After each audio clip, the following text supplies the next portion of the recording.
نحمده ونستعينه ونستغفره ونعوذ بالله من شرور أنفسنا ومن سيئات أعمالنا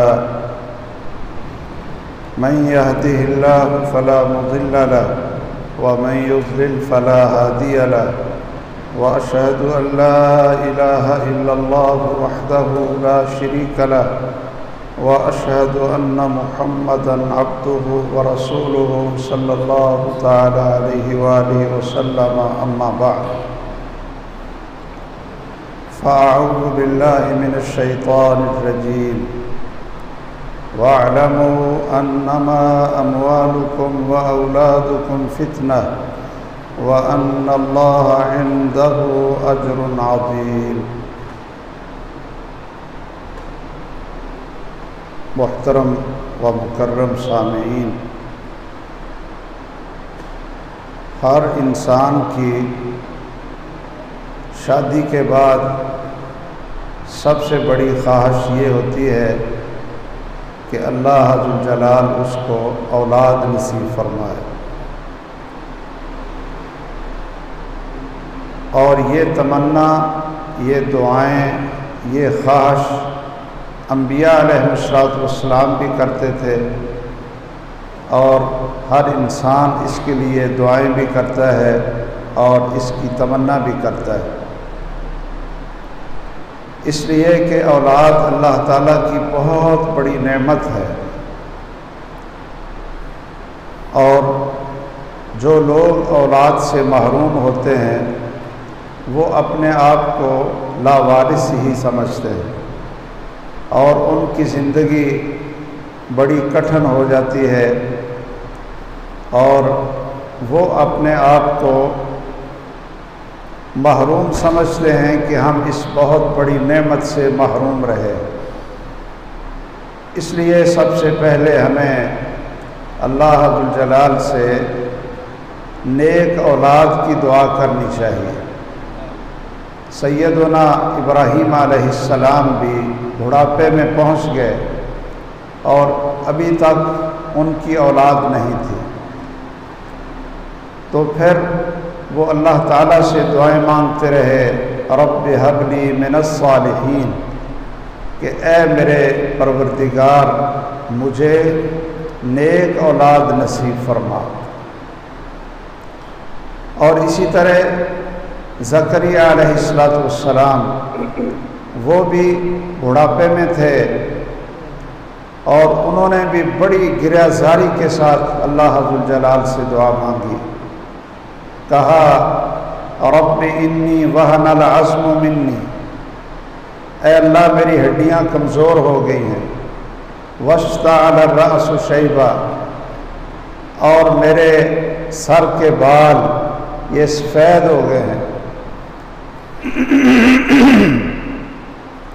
وَلَمْ أَكُنْ بِدُعَائِكَ رَبِّ شَقِيًّا، لیکن اے اللہ میں تجھ سے مانگ کر پھر بھی محروم نہیں ہوں، یعنی مجھے امید ہے، آپ کی رحمت پر یقین ہے کہ اللہ ذو الجلال مجھے ضرور اولاد عطا فرمائیں گے۔ اور اسی طرح دوسری جگہ پر انہوں نے یہ دعا مانگی، رب ہب لی من لدنک ذریۃ طیبہ انک سمیع الدعاء، اے اللہ مجھے پاکیزہ اولاد نصیب فرما، پاک صاف وہ اولاد مجھے عطا فرما، تو خوب دعاؤں کو سننے والا ہے۔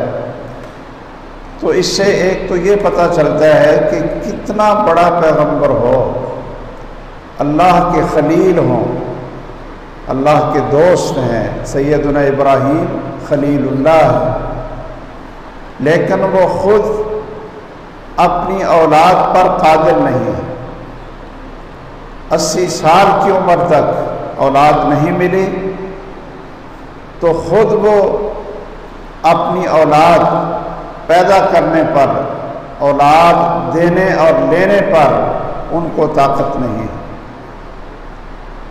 اور وہ کس سے مانگ رہے ہیں؟ اللہ ذو الجلال سے مانگ رہے ہیں۔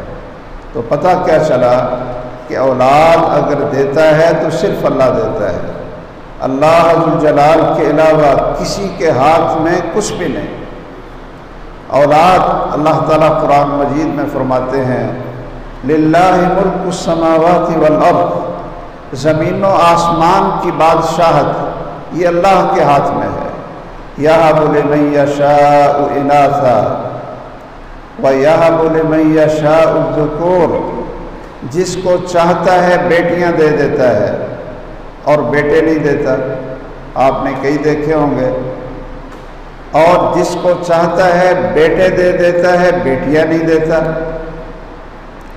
او یزوجہم ذکرانا و اناثا، اور جس کو چاہتا ہے بیٹے بھی دے دیتا ہے بیٹیاں بھی دے دیتا ہے، اور جس کو چاہتا ہے اس کو بانجھ بنا دیتا ہے، نہ اس کو بیٹیاں ملتی ہیں اور نہ ان کو بیٹوں کی نعمت ملتی ہے، یہ بھی اللہ کے اختیار میں ہے۔ تو انسان کو اللہ ذوالجلال سے نیک اولاد کی دعا کرنی چاہیے اور اللہ تعالیٰ سے پاکیزہ اولاد مانگنی چاہیے، اور صرف اللہ سے مانگنی چاہیے، یقین کر کے مانگنی چاہیے۔ تو بڑھاپے کی حالت میں عام طور پر جب انسان کمزور ہو جاتا ہے تو اولاد نہیں ہوتی، لیکن اگر زمین و آسمان کا بادشاہ بڑھاپے میں بھی چاہے تو وہ اولاد عطا فرما دیتا ہے۔ جب اللہ ذوالجلال اولاد عطا فرمائیں اور اپنے فضل و کرم سے خیر و عافیت کے ساتھ بیٹا ہو جائے بیٹی ہو جائے تو سب سے پہلے اللہ کا شکر ادا کرنا چاہیے۔ بیٹا ہے وہ بھی اللہ نے دیا ہے، اللہ کی نعمت ہے، اور بیٹی ہے وہ بھی اللہ کی نعمت ہے، اللہ کی رحمت ہے۔ اور اگر صرف اللہ بیٹیاں دے دے تو پھر بھی آدمی کو اللہ کا شکر ادا کرنا چاہیے اور اس نعمت کی ناشکری نہیں کرنی چاہیے اور اس کو برا نہیں منانا چاہیے۔ یہ اللہ کا فیصلہ ہے، یہ اللہ ذوالجلال کا فیصلہ ہے کہ وہ کسی کو بیٹیاں دے دے، کسی کو بیٹے دے دے، کسی کو دونوں دے دے، اور اس کے فیصلے پر انسان کو خوش رہنا چاہیے، اور بیٹے انسان اللہ سے مانگتا رہے، دعا کرتا رہے، اس کو دعا کرنے کا اجر بھی ملتا رہے گا، اور جب اللہ چاہے گا اس وقت بیٹا بھی عطا فرما دے۔ بیٹی کو بوجھ سمجھنا اور بیٹی کو نحوست سمجھنا اور بیٹی کو آر سمجھنا یہ مسلمانوں کا عقیدہ اور طریقہ نہیں ہے، یہ کافروں کا طریقہ ہے، یہ جاہلوں کا طریقہ ہے، یہ ان بدقسمت لوگوں کا طریقہ ہے کہ جو اللہ کے فیصلے پر راضی نہیں ہوتے۔ مشرکین مکہ میں کچھ ایسے لوگ تھے کہ جب ان کو یہ بتایا جاتا کہ آپ کے گھر بیٹی ہوئی ہے تو کیا ہوتا؟ اللہ تعالیٰ نے قرآن مجید میں اس کا نقشہ کھینچا ہے، وَإِذَا بُشِّرَ أَحَدُهُمْ بِالْأُنثَىٰ ظَلَّ وَجْهُهُ مُسْوَدًّا، اس کا چہرہ سیاہ ہو جاتا، اس کا چہرہ اتر جاتا ہے جب اس کو کہا جاتا ہے کہ تجھے اللہ نے بیٹی دی ہے، وَهُوَ كَظِيمٌ، اور دل کے اندر وہ دکھ اور پریشانی لے کر بیٹھ جاتا ہے، يَتَوَارَىٰ مِنَ الْقَوْمِ مِنْ سُوءِ مَا بُشِّرَ بِهِ، اب لوگوں سے چھپتا پھرتا ہے کہ لوگ کہیں گے کہ اس کے گھر بیٹی ہو گئی، اور پھر وہ کیا سوچتا ہے أَيُمْسِكُهُ عَلَىٰ هُونٍ أَمْ يَدُسُّهُ فِي التُّرَابِ، پھر وہ سوچتا ہے کہ اب میں کسی مجلس میں نہیں جاؤں گا، کسی کو ملوں گا نہیں، لوگ مجھے کہیں گے اس کے گھر بیٹی ہے، اس کے گھر بیٹی ہے، اور یا پھر وہ کیا سوچتا تھا کہ اس کو زندہ درگور کر دیتا۔ کتنا بڑا ظلم ہے۔ اسلام نے جو انسانوں کے حقوق، جانوروں کے حقوق، حیوانوں کے حقوق عطا فرمائے ہیں، اور کسی دین کے اندر اور کسی بھی عقیدے کے اندر وہ حقوق نہیں ہیں جو اسلام نے ہمیں دیے۔ اسلام نے تو ہمیں یہ کہا کہ اگر کتا بھی پیاسا ہے اور بھوکا ہے تو اس کو بھی پانی پلا دو، اس کو روٹی کھلا دو، روٹی ڈال دو۔ اللہ عز و جلال آپ کے اسی عمل سے اللہ خوش ہو جائیں اور آپ کے گناہوں کو معاف کر دیں۔ اور ہمیں تو چونٹیوں کو مارنے سے منع کی، نہا عن قتل النملہ، کہ چونٹیوں کو تم اپنے پاؤں کے نیچے مسل کر مار نہ دو۔ اب چھوٹی سی مخلوق ہے، کئی دفعہ تو انسان کو پتہ نہیں چلتا، لیکن انسان کو چاہیے کہ دیکھ کر چلے، اور جہاں دیکھے کوئی چیز ہے جاندار، اگرچہ چونٹی کیوں نہ ہو، تو پھر بھی اپنے پاؤں کو سنبھال کر رکھے، کسی چیز کا وہ قاتل نہ بنے۔ ایک خاتون نے ایک بلی کو باندھے رکھا، نہ تو اس کو پانی ڈالا، نہ اس کو خوراک ڈالی، اور نہ اس کو چھوڑا کہ چلو وہ ادھر ادھر گھروں میں گھوم پھر کر کوئی چیز کھا لے اور اپنی جان کو باقی رکھے۔ اس نے باندھ کر بھوکی اور پیاسی بلی مار دی۔ تو محمد الرسول اللہ صلی اللہ علیہ وسلم نے فرمایا کہ مجھے اللہ ذو الجلال نے وہ خاتون جہنم کی آگ میں جلتی ہوئی دکھائی، جہنم کی آگ میں جلتی ہوئی۔ پوچھا کہ یہ کون ہے؟ فی ہرۃ، ایک بلی کو امسکتھا لا ہی اطعمتھا ولا ہی ترکتھا تأکل من خشاش الارض، نہ اس کو خود کوئی کھانا پینا دیتی تھی اور نہ اس کو چھوڑتی تھی کہ چلو وہ زمین کے کیڑے مکوڑے کھا کر اپنی جان کو بچا لے۔ تو بیٹیوں کو برا سمجھنا، اور کئی اس دور میں بھی ایسے بد نصیب موجود ہیں کہ جب 5ویں 6ٹھے ماہ کے بعد وہ الٹرا ساؤنڈ کرواتے ہیں اور ان کو ڈاکٹر یہ بتاتا ہے کہ یہ تو بیٹی ہے، وہ پوچھتے ہیں بیٹا ہے کہ بیٹی ہے، اور اگر وہ ڈاکٹر یہ کہہ دے کہ بیٹی ہونے والی ہے تو ان کے گھر میں ماتم شروع ہو جاتا ہے کہ میری تو پہلے ہی 4 بیٹیاں ہیں، میری تو پہلے 3 ہیں، میرے اوپر تو اتنا بوجھ ہے، اس کو کیسے سنبھالوں گی۔ اور کئی ایسے بدبخت ہیں کہ جو ڈاکٹر کو کہتے ہیں، نرس کو کہتے ہیں کہ اس کو کوئی انجیکشن دے کر اس کو ختم کروا دو۔ یاد رکھو، یہ باپ ہو یا اس کی بیوی ہو، جو ایسا کام کرتا ہے، جو ایسا مشورہ دیتا ہے، وہ ایک زندہ انسان کا قاتل ہے، وہ اس کو قتل کر رہا ہے۔ اور اللہ ذو الجلال نے کیا فرمایا ہے؟ وَمَن يَقْتُلْ مُؤْمِنًا مُتَعَمِّدًا فَجَزَاؤُهُ جَهَنَّمُ خَالِدًا فِيهَا، کہ جو کسی ایک مسلمان کو جان بوجھ کر قتل کرتا ہے، اب وہ ایک زندہ، اس کے اندر روح موجود ہے۔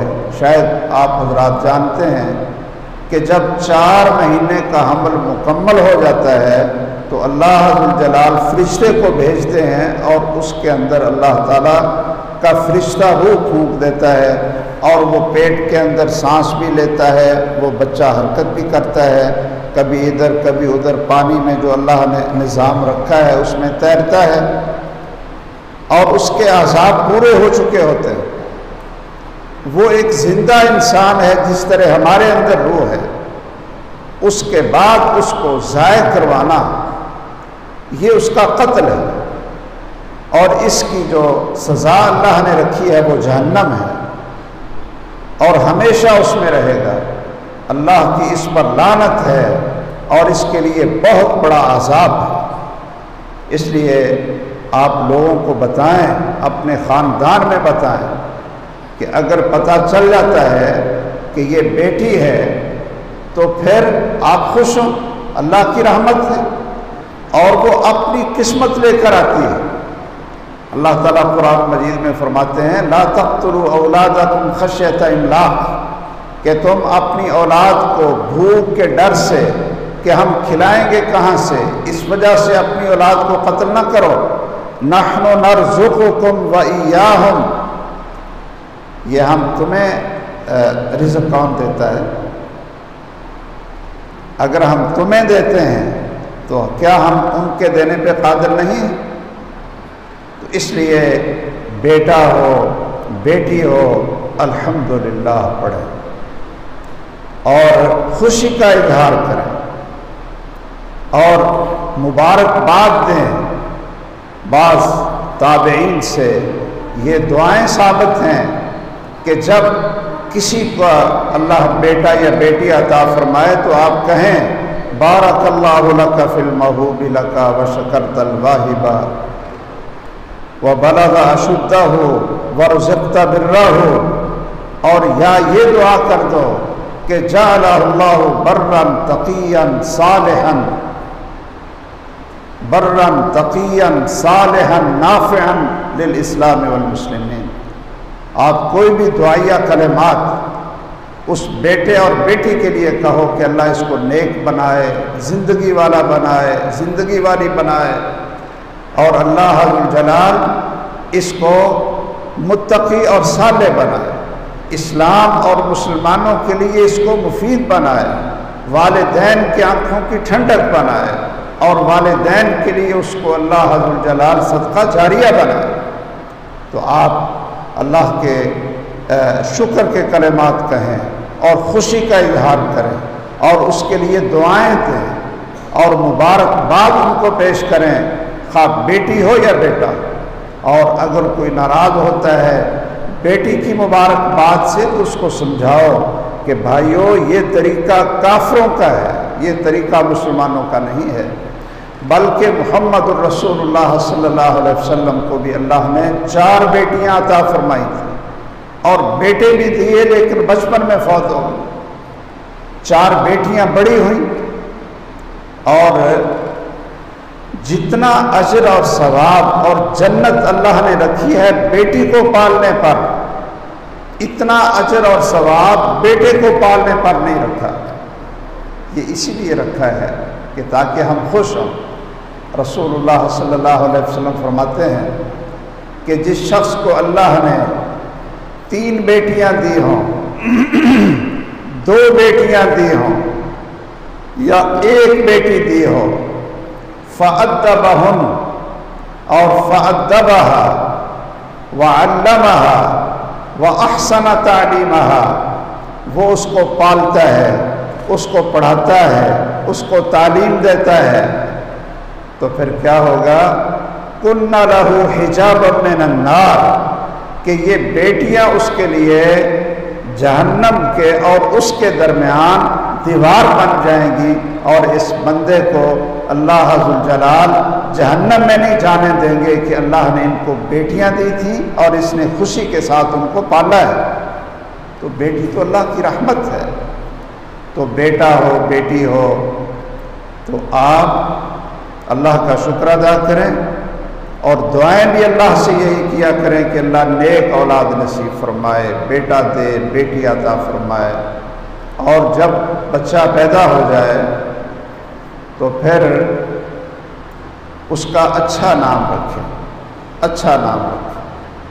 سب سے اللہ کو پیارے نام، احب الاسماء الی اللہ، سب سے زیادہ اللہ کو محبوب نام عبداللہ اور عبد الرحمن ہے۔ وَأَصْدَقُهَا، اور سب سے سچے نام وہ کیا ہیں؟ حارث اور حمام۔ تو آپ حارث نام بھی رکھ سکتے ہیں اور حمام نام بھی آپ رکھ سکتے ہیں۔ اسی طرح رسول اللہ صلی اللہ علیہ وسلم نے فرمایا سمو بسمی، کہ کہ میرا نام محمد ہے تو تم اپنے بیٹوں کا نام بھی محمد رکھو۔ اور یہ اللہ کا شکر ہے کہ عیسائیوں کی تعداد ہم سے زیادہ ہے، صحیح بات ہے نا، مسلمانوں کی تعداد عیسائیوں کے مقابلے میں کم ہے پوری دنیا کا اگر حساب لاتے ہیں، لیکن یاد رکھیں کہ پوری دنیا میں سب سے زیادہ نام اگر کوئی چلتا ہے یا لوگ جو سب سے زیادہ نام رکھتے ہیں وہ محمد کے نام سے رکھتے ہیں۔ اللہ اکبر، محمد صلی اللہ علیہ وسلم، آپ نے فرمایا میرے نام پر نام رکھو۔ بعض لوگ کہتے ہیں کہ نہیں جی محمد نام نہیں رکھنا چاہیے۔ وہ بھی کیوں نہیں رکھنا چاہیے؟ آپ نے خود فرمایا کہ میرا نام رکھو، میرے نام پر نام رکھو۔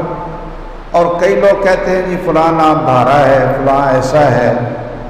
عبداللہ نام، عبد الرحمن، حارث، حمام، اس طرح انبیاء کے نام، اس طرح محمد کا نام صلی اللہ علیہ وسلم، اس طرح احمد کا نام صلی اللہ علیہ وآلہ وسلم، اسی طرح حسن، اسی طرح حسین، یہ نام کس نے رکھے ہیں؟ محمد الرسول اللہ صلی اللہ علیہ وسلم نے رکھے ہیں۔ جب سیدنا حسن پیدا ہوئے تو آپ اپنی بیٹی کے گھر تشریف لے گئے تو سیدنا علی رضی اللہ تعالیٰ عنہ سے پوچھا کہ میرے بیٹے کا کیا نام رکھا ہے، میرے بیٹے کا کیا نام رکھا ہے؟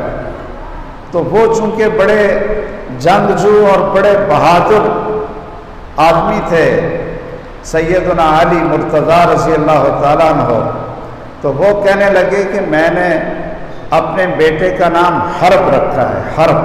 حرب کا معنی ہے جنگ، لڑائی۔ تو آپ نے فرمایا کہ میرے بیٹے کا نام حرب نہ رکھو، اس کا نام حسن رکھو۔ پھر جب اللہ عز جلال نے دوسرا بیٹا عطا فرمایا تو آپ نے پھر سیدنا علی رضی اللہ تعالیٰ عنہ سے پوچھا کہ میرے بیٹے کا نام کیا رکھا ہے؟ وہ پھر کہنے لگے جی حرب۔ تو آپ نے فرمایا کہ میرے اس بیٹے کا نام حسین رکھو۔ تو یہ نام آپ نے خود رکھے ہیں۔ اسی طرح صحابہ کرام کے نام ہیں، اسی طرح امہات المومنین کے نام ہیں، اسی طرح صحابیات کے نام ہیں۔ یہ سب مبارک نام ہے۔ فاطمہ نام رکھنا کتنا باعث برکت ہے، عائشہ نام رکھنا کتنا باعث برکت ہے، وہ ہماری ماں ہے۔ اور سیدہ فاطمہ رضی اللہ تعالیٰ عنہ جنت کی ساری عورتوں کی سردار ہیں۔ اور ہماری امی جان سیدہ عائشہ رضی اللہ تعالیٰ عنہ، وہ رسول اللہ صلی اللہ علیہ وسلم کو بہت پیاری تھی۔ اور دوسری ہماری مائیں سیدہ خدیجہ ہے، سیدہ ام سلمہ ہے، سیدہ میمونہ ہے، سیدہ حفصہ ہے۔ اس طرح تو یہ نام اچھا نام رکھو، شرکیہ نام نہ رکھو۔ شرکیہ نام کہ جس اللہ نے دیا ہے اس کو چھوڑ کر کسی غیروں کے نام پر، آپ نے دیہاتوں میں نام سنے ہوں گے، کئی نام رکھ دیتے ہیں پیرا دیتا، پیرا دیتا۔ کوئی اگر سوچے غور کرے کہ بھئی جب سے ہم نے کلمہ پڑھا ہے لا الہ الا اللہ، اس وقت سے ہمیں یہ پتہ نہیں چلا ہے کہ اولاد اور بیٹے اور بیٹیاں یہ کوئی پیر دیتا ہے یا اللہ عز و جلال دیتے ہیں۔ تو بہرحال اچھا نام رکھیں اور 7ویں دن بیٹے یا بیٹی کا عقیقہ کریں۔ عقیقہ کرنا بیٹے یا بیٹی کی طرف سے یہ حکم ہے رسول اللہ صلی اللہ علیہ وسلم کا، اور یہ انسان پر فرض ہے، والدین کے اوپر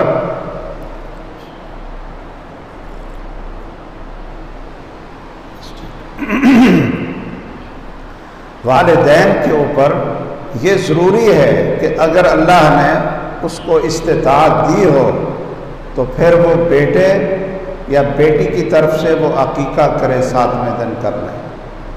7ویں دن وہ نہیں کر سکا تو 14ویں دن کر لے۔ 14ویں دن بھی اس سے نہیں ہو سکا تو 21ویں دن کر لے۔ اگر 21ویں دن تک بھی اس کو استطاعت نہیں تھی تو پھر زندگی میں جب بھی اللہ تعالیٰ اس کو موقع دے اور طاقت دے وہ عقیقہ ضرور کرے۔ رسول اللہ صلی اللہ علیہ وسلم نے حکم دیا کہ بیٹے اور بیٹیوں کی طرف سے عقیقہ کرو، اور آپ کا حکم اس سے وہ چیز فرض ہو جاتی ہے جس کا رسول اللہ صلی اللہ علیہ وسلم حکم دیتے ہیں۔ بلکہ آپ نے یہ فرمایا کل غلام مرتہن بعقیقتہ حتی تصبح عنہ، کہ بچہ اتنی دیر تک گروی رہتا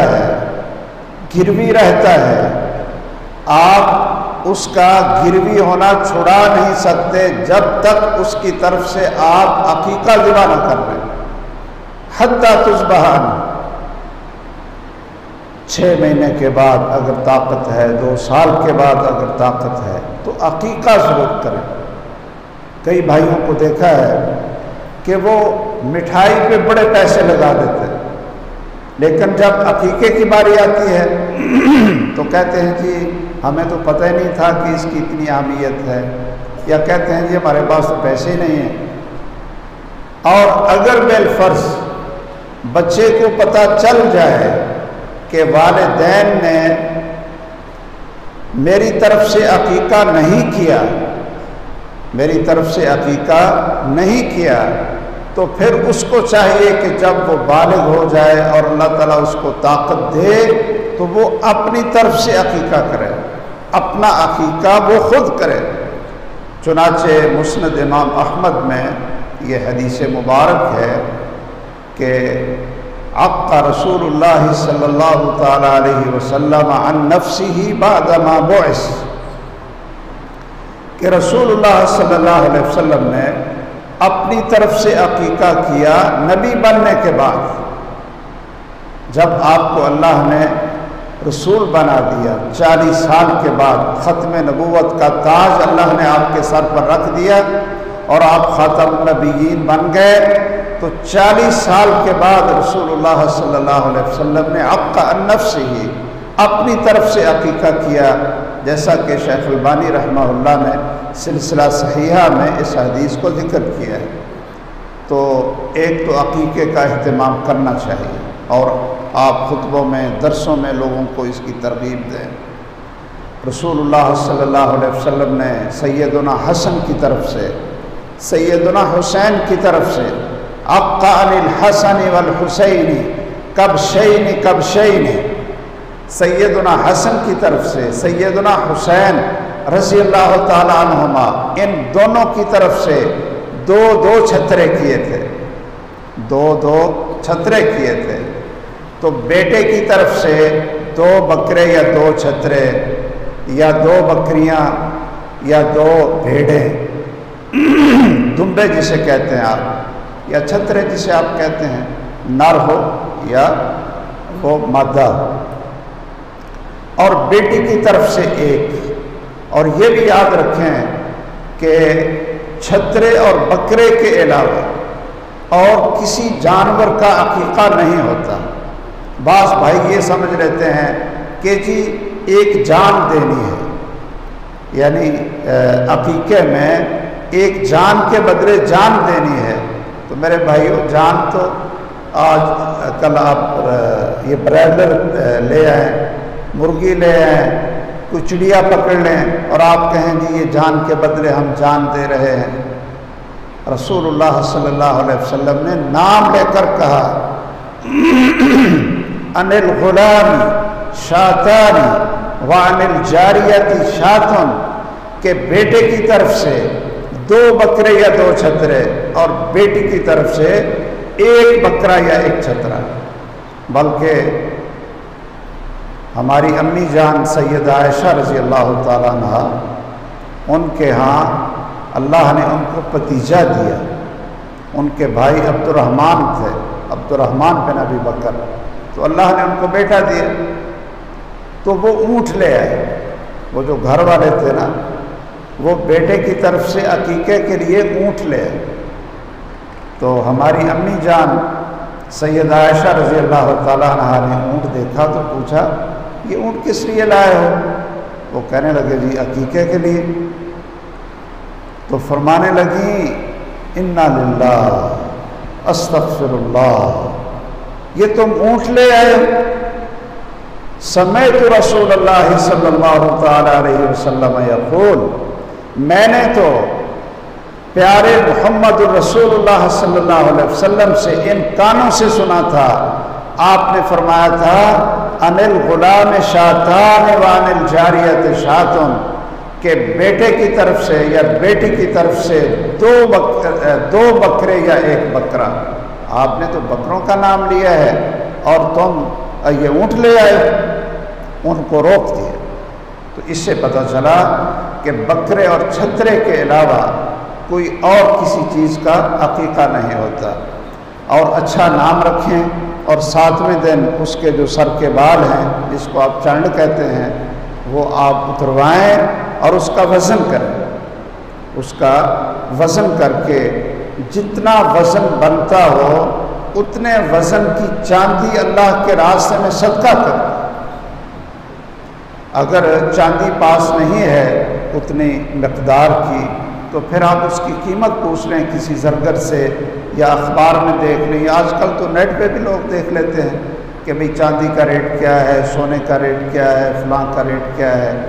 تو اتنی مقدار کی چاندی اس کا ریٹ بنا کر وہ آپ اللہ کے راستے میں کسی محتاج کو، کسی غریب فقیر کو وہ آپ دے دیں۔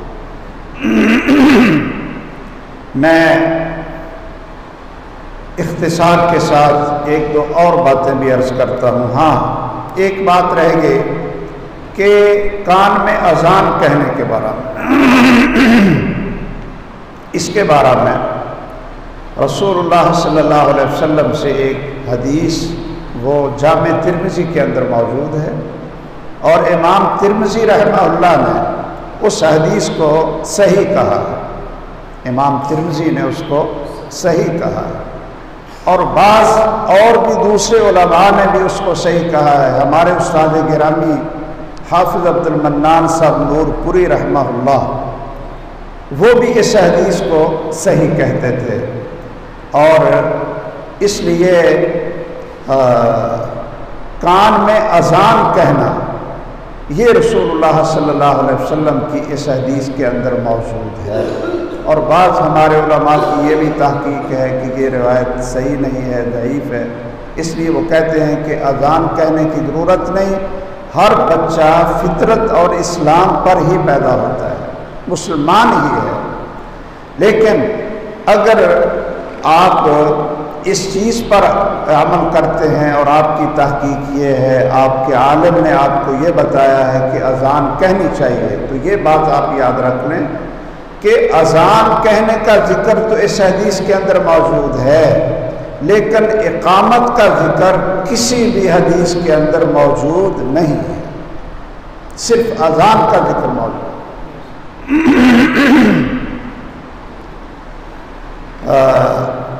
کہ رسول اللہ صلی اللہ علیہ وسلم نے اذان کہی، سیدنا حسن اور حسین کے کان میں اذان کہی، حین ولدتہ فاطمہ، کہ جب سیدہ فاطمہ رضی اللہ تعالی عنہ کے بطن مبارک سے ان کی ولادت ہوئی تو آپ نے اذان کہی۔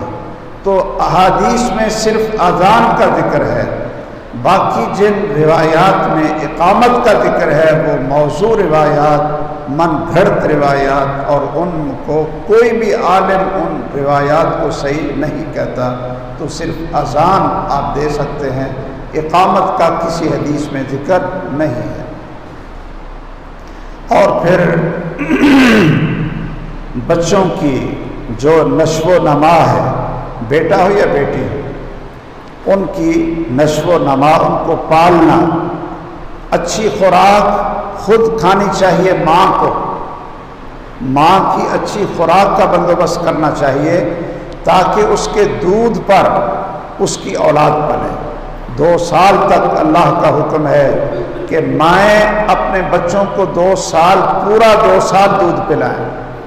یہ آج کل جو رواج بن گیا ہے کہ خواتین اپنا دودھ وہ اپنے اولاد کو نہیں پلاتی بلا وجہ، ایک تو یہ ہے کہ آتا ہی نہیں ہے، یا کسی بیماری کی وجہ سے وہ دودھ خشک ہو گیا ہے، لیکن اگر بلا وجہ وہ دودھ نہیں پلاتی تو ان بچوں پر ظلم کر رہے ہیں۔ اور رسول اللہ صلی اللہ علیہ وسلم نے فرمایا کہ مجھے جبرائیل امین اور دوسرے فرشتے آ کر لے گئے اور مجھے جہنم میں جلنے والیوں کے مناظر دکھائے۔ تو میں نے پوچھا کہ یہ خواتین جو جہنم کی آگ میں ان کے پستانوں کو سانپ کاٹ رہے ہیں، پستانوں کو سانپ کاٹ رہے ہیں، تو میں نے پوچھا کہ ان کا قصور کیا ہے؟ تو جبرائیل امین علیہ السلام نے مجھے بتلایا کہ یہ وہ مائیں ہیں جو اپنے بچوں کو دودھ نہیں پلاتی تھی۔ اس لیے ڈاکٹروں کے کہنے پر، الا یہ کہ کوئی عقل مند ڈاکٹر ہو، بلکہ آج کل تو ڈاکٹر بھی کہتے ہیں، اور آج کل تو کہتے ہیں جی برطانیہ سے امریکہ سے بڑی ریسرچ آئی ہے کہ جو قوت اور جو نشو و نما اور طاقت ماں کے دودھ میں ہوتی ہے وہ آپ دنیا کا قیمتی سے قیمتی پاؤڈر لے کر اس کو پلا دیں اور کسی بھی چیز کا دودھ پلا دیں، جو قوت اور تاثیر اللہ جل جلال نے ماں کے دودھ میں رکھی ہے وہ کسی کے دودھ میں نہیں۔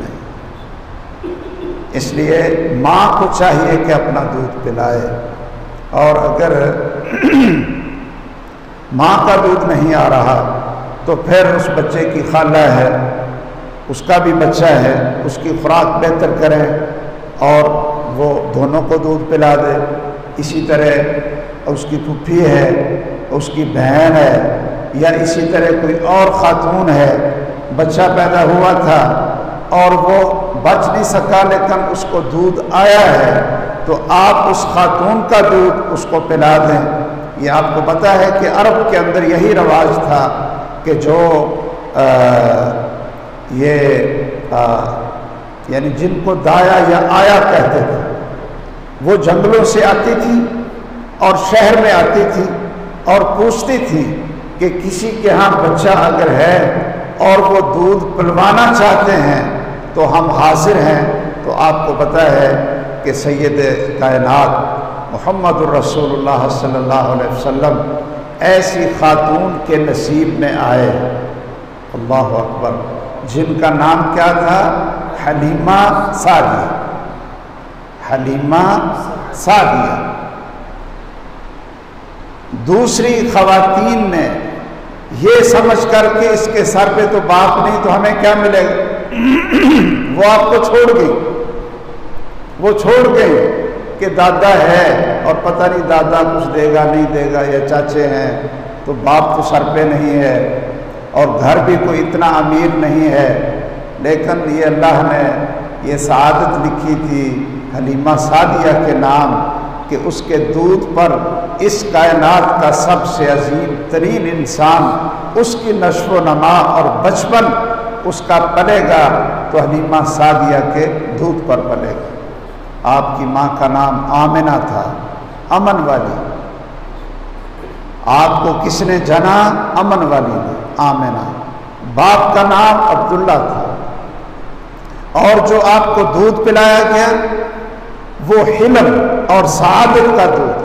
حلیمہ کا معنی کیا ہے؟ بردبار، حوصلے والی، تو حوصلے والی اور سعدیہ سعادت مند، وہ آپ نے دودھ پیا ہے، اور اللہ نے آپ کو پھر وہ شانیں عطا فرمائی ہیں کہ پوری دنیا کوئی انسان سوچ نہیں سکتا کہ اللہ تعالیٰ نے اس یتیم کو وہ مقام دیا ہے جو کسی اور کو نہ مل سکا اور نہ ملے گا۔ اللہ اکبر صلی اللہ تعالی علیہ وآلہ وسلم۔ تو میں یہ عرض کر رہا تھا کہ ماؤں کو اپنا دودھ پلانا چاہیے، اور آج کل ڈاکٹر بھی کہتے ہیں کہ جتنی قوت مدافعت 2 سال ماں کا دودھ پینے کے اندر اس بچے کی پوری زندگی میں، خواہ وہ 80 سال کا کیوں نہ ہو جائے، بوڑھا کیوں نہ ہو جائے، جتنی قوت مدافعت اس کے اندر ماں کا دودھ پینے سے آتی ہے اور کسی کا دودھ پینے سے نہیں آتی، یعنی حیوانوں کا دودھ پینے سے نہیں آتا۔ وہ خاتون کا دودھ پیے، اپنی ماں کا پی لے، خالہ کا پی لے، پھپھی کا پی لے، یا جو بھی کوئی قریبی خاتون ہے تو وہ ان کا دودھ پیے۔ اسی طرح اس کی خوراک اچھی کرنی چاہیے، اور پھر ختنہ کرنا چاہیے۔ اگر تو بچہ صحت مند ہے تو 7ویں دن اس کا ختنہ کرنا ہے، اور اگر کمزور ہے، ڈاکٹر کہتے ہیں کہ ذرا تھوڑا سا مضبوط ہو جائے، تو پھر ختنہ آپ اس کے بالغ ہونے سے پہلے جب بھی آپ کر لیں۔ یہ ختنہ کرنا بھی یہ فطرت ہے اور سنت بھی ہے، اور اسلام کے اندر ہمیں اس کا حکم ہے، یہ فرض بھی ہے۔ اور اسی طرح میرے بھائیوں اور میرے بزرگوں، جب بچہ بولنا شروع کرے تو اس کو اچھے کلمات سکھائیں، اچھے کلمات سکھائیں۔ اللہ اکبر، ایک لفظ بولتا ہے تو اللہ اللہ، صحیح ہے نا؟ 2 لفظ بولنا شروع کر دے، اللہ اکبر، سبحان اللہ، الحمدللہ، محمد صلی اللہ علیہ وسلم، مبارک اچھے نام ان کو آپ یاد کروائیں۔ دیہاتوں میں یہ رواج ہوتا ہے کہ باپ کہے گا اپنی امی کو گالی دے، وہ امی کہے گی کہ باپ ہے نا تو اس کو گالی دے۔ یہ جہالت کی بات ہے، جہالت والی بات ہے۔ اچھے کلمات سکھائیں، اور 7 سال کے ہو جائیں تو بچوں کو ساتھ لے کر مسجد میں آیا کریں، تاکہ ان کو پتہ چلے کہ ہم مسلمان ہیں۔ اور 5 وقت جب اذان ہوتی ہے تو ابو کے ساتھ ہم مسجد میں جانا ہے۔ آپ نے دیکھا ہوگا جو نمازی گھر ہیں، اذان ہوتی ہے نا تو بچے ایسے ہی کھڑے ہو جاتے ہیں، ان کو نہ کچھ آتا ہے، نہ ان کو یعنی کوئی اذکار آتے ہیں، سجدے میں چلے جائیں گے، ہیں جی رکوع میں چلے جائیں گے، اور ہاتھ باندھ کر کھڑے ہو جائیں گے۔ اور پھر اس وقت تو حقیقت ہے کہ اتنا دل خوش ہوتا ہے جب ایک معصوم بچہ ایسے دعا کر رہا ہوتا ہے، کیوں جی دعا کر رہا ہوتا ہے۔ اب اس کو نہیں پتہ ہے کہ میں نے مانگنا کیا ہے کیا نہیں، لیکن وہ اپنے والدین کو مسجد میں لوگوں کو اس طرح دیکھتا ہے تو وہ اس طرح کرتا ہے۔ اللہ اکبر۔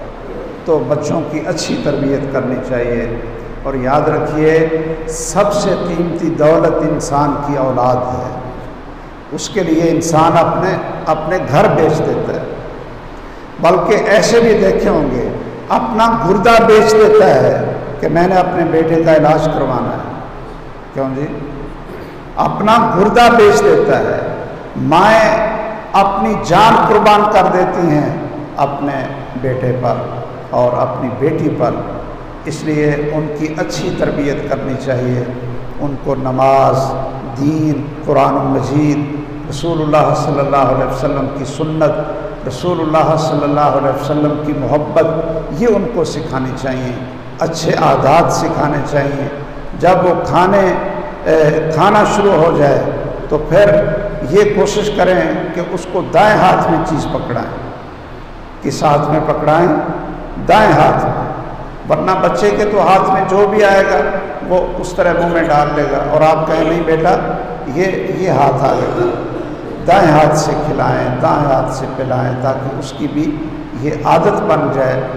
اور نیک اولاد انسان کے لیے دنیا میں اس کی آنکھوں کی ٹھنڈک ہے، اس کی خدمت کرے گی، اس کے لیے دعائیں کرے گی۔ فوت ہو جائے گا تو اس کو جنازے کی دعائیں آتی ہوں گی، جنازے کی دعائیں آتی ہوں گی، اور آخرت میں یہ اولاد اس کے لیے رفع درجات کا اور صدقہ جاریہ کا سبب بن جائے گی۔ اور اگر اولاد بری نکل آئے، اس کی آپ تربیت صحیح نہ کریں، اس کی صحبت صحیح نہ ہو، تو وہی ماں اور باپ ہاتھ اٹھا اٹھا کر کہتے ہیں کہ یا اللہ اس کو چوک لے، انہوں چوک لے، اس کو اٹھا لے۔ تو اس میں ہماری اپنی کوتاہی بھی ہوتی ہے کہ ہم نے اس کا عقیقہ نہیں کیا ہے، اس کا نام اچھا نہیں رکھا ہے، اس کی چانڈ اتار کر اس کی طرف سے صدقہ نہیں کیا ہے، ہم نے اس کی صحیح تربیت نہیں کی ہے، اس کو ہم نے دین نہیں سکھایا ہے۔ کتنے اولادیں ہیں کہ اگر ان کا باپ فوت ہو جائے تو ان کو نماز جنازہ کی دعا تھی۔ اگر ہم خود اپنے اولاد سے جو بڑے ہیں، ماشاءاللہ بڑے بڑے ہیں بچے، ہم ان سے پوچھیں کہ بیٹا جب ہم فوت ہو گئے تو آپ نے ہمارا جنازہ پڑھنا ہے، تو بتاؤ کیا پڑھو گے جنازے میں، کیا دعا پڑھو گے؟ تو آپ کیا سمجھتے ہیں کہ کتنے فیصد لوگ ہوں گے جنہوں نے اپنی اولاد کو نماز جنازہ کی دعائیں سکھائی ہوئی ہیں کہ بیٹا فوت تو ہونا ہی ہے ایک دن، لیکن ہمیں اچھے طریقے سے الوداع کرنا، دعائیں پڑھنا، اور یہ دعا تو اللہ نے سکھائی، رب ارحمہما کما ربیانی صغیرا۔ بچوں کی فکر کریں کہ میرے بچے نمازی ہوں، میرے بچے نمازی ہوں۔ سیدنا ابراہیم علیہ السلام بڑھاپے میں اسماعیل اور اسحاق ملے اور کیا دعا کی انہوں نے؟ رب اجعلنی مقیم الصلاۃ ومن ذریتی۔ یہ کس کی دعا ہے؟ ابراہیم علیہ السلام۔ یہ کس کی دعا ہے؟ ابراہیم علیہ السلام کی، ایک نبی ہو کر، پیغمبر ہو کر، اور یہ بھی اللہ نے ان کو بتا دیا تھا کہ آپ کے یہ دونوں بیٹے، ان کے اندر نبوت جاری ہوگی، اسماعیل بھی نبی بنیں گے اور اسحاق بھی نبی بنیں گے، اور پھر اسحاق کی آگے اولاد سے سارے انبیاء آئے، اور اسماعیل علیہ السلام کی اولاد سے سید الاولین والآخرین رحمت للعالمین محمد الرسول اللہ صلی اللہ علیہ وسلم آئے۔ اس کے باوجود وہ اللہ سے دعائیں کر رہے ہیں، رب اجعلنی مقیم الصلاۃ ومن ذریتی ربنا وتقبل دعاء ربنا اغفر لی ولوالدی وللمؤمنین یوم یقوم الحساب۔ اس طرح اللہ نے دعا سکھائی، رب ارحمہما کما ربیانی صغیرا۔ یہ بھی دعا آپ پڑھتے رہیں اپنے والدین کے لیے، خواہ وہ زندہ ہوں یا دنیا سے جا چکے ہوں۔ میں انہی باتوں پر اکتفا کرتا ہوں اور بہت ہی خوشی اور مسرت کا اظہار کرتا ہوں کہ اللہ جلال نے ہمارے عزیز اور پیارے بیٹے محترم قاری محمد یونس صاحب حفظہ اللہ وسلمہ وبارک فی علمہ وعملہ، ان کو اللہ جلال نے بیٹی عطا فرمائی، بیٹا عطا فرمایا۔ پہلے بھی ابو ہریرہ ہے میرے خیال، محمد ابو ہریرہ انس، دو بیٹے پہلے۔ اچھا، ابو ہریرہ اور محمد انس، محمد سیف اللہ حسنین۔ اچھا، محمد سیف اللہ حسنین، ماشاءاللہ، بڑا سارے نام اکٹھے کر لیے آپ نے، ماشاءاللہ۔ تو حقیقت ہے کہ میں جب انہوں نے کہا تو مجھے نا بہت خوشی ہوئی، دو بیٹی ہیں، بہت، ماشاءاللہ، عائشہ اور حفصہ، اللہ اکبر۔ تو اللہ تعالیٰ جس کو بھی ابھی تک اولاد نہیں ملی، اللہ ان کو نیک اولاد نصیب کرے، اور جن کی اولاد ہے اللہ ان کی اولاد کو نیک بنا دے اور اپنے والدین کی ٹھنڈک بنا دے۔ اور ہم قاری صاحب کے لیے بھی یہی دعا کرتے ہیں کہ اللہ تعالیٰ اس بیٹے کو بھی اور پہلے دو بیٹے دو بیٹیاں، اللہ تعالیٰ ان سب کو امت مسلمہ کے لیے صالح اور متقی، پرہیزگار اور دین کے کام کو آگے پھیلانے والے، ان کے آنکھوں کی ٹھنڈک اور ان کے لیے ان کو صدقہ جاریہ بنائے، ان کے والدین کے لیے بھی ان کو اللہ تعالیٰ صدقہ جاریہ بنائے، آمین۔ وآخر دعوانا الحمد للہ رب العالمین۔ سبحانک اللہم وبحمدک، اشہد ان لا الہ الا انت، استغفرک واتوب الیک۔ بہت بہت مبارک۔